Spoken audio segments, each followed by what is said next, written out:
Timbog naman sa buy-bust operation ang dalawang sangkot sa bentahan ng ilegal na droga sa barangay UP Village sa Quezon City. Balitang hatid ni Jay Sabale.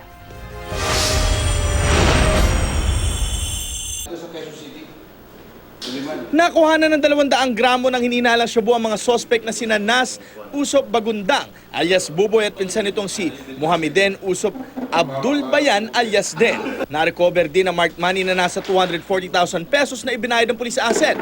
Pero sabi ng otoridad, nasa migit 1 milyong piso raw ang street value na nakuha sa mga sospek. Ayon sa isa sa mga sospek, wala raw silang alam sa transaksyon ng ilegal na droga. Nanghiram lamang daw siya ng 5,000 piso sa isang nagngangalang Frank. Ngunit bago pa hiramin, inutusan daw siyang magdala ng isang paper bag sa lugar. Mag-abroad sana ako. Opo. Tapos lumapit ako kay Frank, mangutang ng pera. Opo. So sabi niya sa akin, may inaabot siya sa akin na bag na pula. So hindi ko alam mga laman. Opo. Ito namang yung isa, Opo. nagpasama ko sa kanya kay hindi ko alam yung Matahimik Street. Opo. Dinaanan ko dito sa isabi niyo.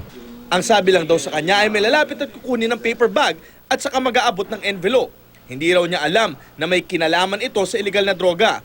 Pero sabi ng mga pulis na namonitor na nila ang galaw ng dalawa at talagang sangkot daw ang mga ito sa bentahan ng ilegal na droga. Sa mood of yung transaction kanila sir, yung paano nila kino-content yung information. Kasi kung meron kayong tatanong din sa mga nahuli, parang limited lang yung information. So with that setup, masasabi mo na medyo mas mataas yung level ng grupo ng mga kasama nitong mga nahuli po.